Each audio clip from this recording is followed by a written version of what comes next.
Driver ঠিক হয়েছে? হয়ে গেছে মা। ও আল্লাহ বাঁচিয়েছে, কালকে থেকে আমার টুকটুকি গাড়িতে করে স্কুলে যাবে আর আসবে, তাই না? অবশ্যই। আমার নাতি যাবে না তো কে যাবে? প্রথমে আমার নাতিকে নামাবে, আমার টুকটুকিকে নামাবে, তারপর তোর বাবাকে নামাবে, তারপর জনিকে নামাবে, তারপর তোমাদের দুজনকে নামাবে।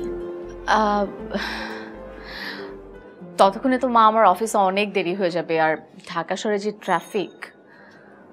আচ্ছা সমস্যা কি, ওরা যাক না হয়, আমরা আমাদের মতোই যাবো, আগে হয়ে যেত। হ্যাঁ হ্যাঁ, আমার কোনো সমস্যা নেই, আমরা আমাদের মতো চলে যাবো।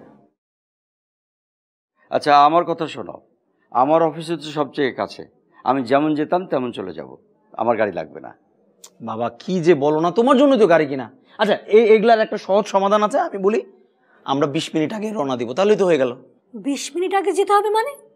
তোমার মেয়েকে ঘুম থেকে ওঠে? তোমার মেয়েকে যদি 20 মিনিট আগে আমি ঘুম থেকে উঠাতে চাই, তাহলে তো আমার উঠতে হবে 40 মিনিট আগে। সকালে নাস্তা কে বানায়? আমি আর মাই তো বানাই। সকালে নাস্তা বানাবো না মেয়েকে ওঠাবো? থাক, আমার টুকটুকিকে যেতে হবে না, ও যেভাবে যেত ওভাবে যাবে। টুকটুকি এসো, আসো বলছি।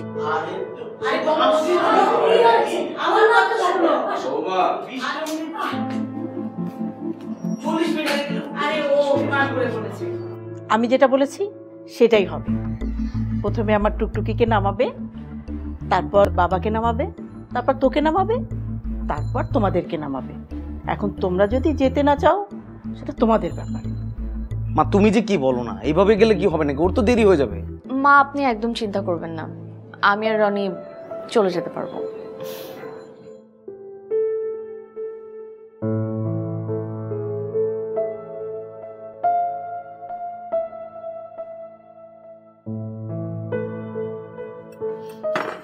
মা, আপনি নিশার কুটনামিটা দেখছেন? কি করব বলো, রনিটাও তো কিছু বলে না। এখন যদি আমি বেশি কিছু বলতে যাই, ও যদি আলাদা হয়ে যায়, তোমার বাবা এই বয়সে কষ্ট পাবে না বলো? হলে হোক, হলেই ভালো। ওরা যদি আলাদা হয় তাহলে কি আমি আর আপনার বড় ছেলে আপনাকে বাবাকে দেখবো না? বলেন, হতে পারে আপনার বড় ছেলের ইনকাম একটু কম, হয়তো একটু কষ্ট করে চলবো, এই তো, কিন্তু অনেক ভালো থাকবো মা। ওরা কি করে বলেন তো মা? সকালে যায়, সন্ধ্যার সময় আসে, 3 বেলার খাবার রেডি পায়। সকালে আমি ব্রেকফাস্ট বানাই দিই গরম গরম, লাঞ্চ প্যাক করে দিই, রাতের বেলা ডিনার এসে গরম গরম পায়। আমরা কি ওদের কামলা মা বলেন আপনি? আমার বাপের বাড়িতে আমি জীবনে একটা কাজও করি নাই, এক কাপ চা পর্যন্ত বানাই খাই নাই। থাকবো মা, তুমি মন খারাপ করো না। দেখো না আমি কি করি, ওদের গাড়িতে চড়া বের করছি, গাড়িতে চড়াই বন্ধ করে দেবো। দেখেন পারেন কিনা? গাড়িতে চড়া বের করবো, গাড়িতে চড়া। ওই সামনে আব্বা বসবে, বসো সামনে বসো, বসো, হ্যাঁ বসো বসো। মামা উঠে চড়ছে, যাও যাও যাও যাও, আমার সাথে যাও। না না না, এই তুমি গাড়ি চালাও, গাড়ি চালাও। এই তুই কনফার্ম যাবি না? না না কি যাও না। আচ্ছা আমি গিয়ে ফোন দিচ্ছি। চলো চলো, আমরা ভেতরে আমাদের যাই। এখানে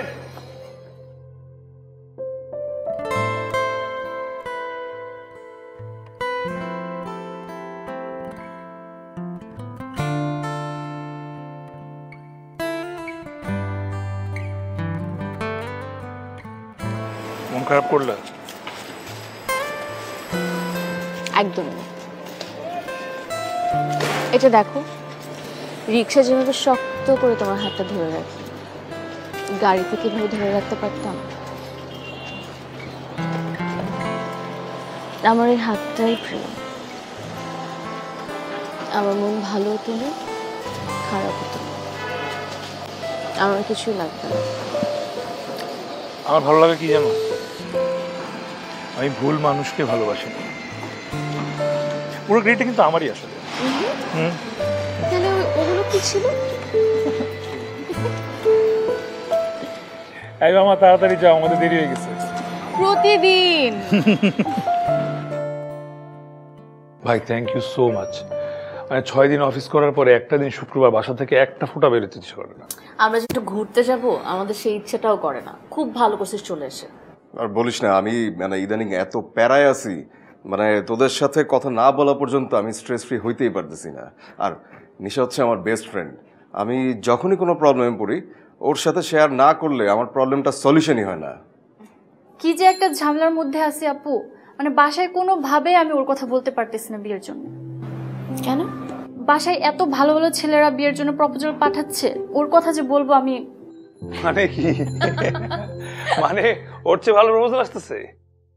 মানে তুমি বলতে চাচ্ছ আমার বেস্ট ফ্রেন্ড কি ভালো পাত্র না? এটা না, বাট হচ্ছে আরে চিন্তা করো না, হয়ে যাবে। আনলে অ্যারেঞ্জ ম্যারেজ করে দেখতে পারে, অ্যারেঞ্জ ম্যারেজ কিন্তু খারাপ না। এটাই তো সমস্যা। একটা কাজ করি, ওই যে থাকে না নাটক সিনেমার মধ্যে, আমি ওর বেস্ট ফ্রেন্ড হয়ে যাই, সবচেয়ে লক্ষ্মী একটা মেয়ে, তারপর আন্টি আঙ্কেলকে পটায় ফেলি। মা, স্কুল কলেজে তো আমিও পড়ছি, বন্ধু বান্ধব তো আমারও আছে। এই যে বিয়ে হয়েছে কতগুলো বছর আপনাদের বাসায় আসছি, কোনোদিন দেখছেন কোনো বন্ধু আসতে, বিশেষ করে ছেলে বন্ধু? কি সব দেখতেছি আজকাল।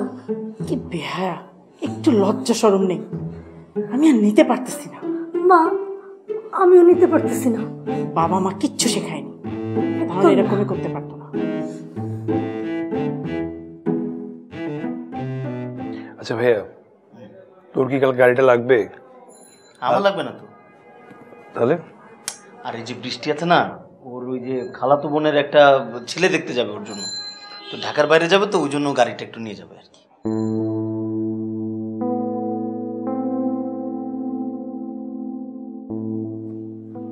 স্যার, গাড়িতে তেল ভরা লাগবে। গতকাল 2000 টাকা তেল ভরলাম। স্যার, আপনি জ্ঞানী মানুষ, এটা কি কথা বললেন?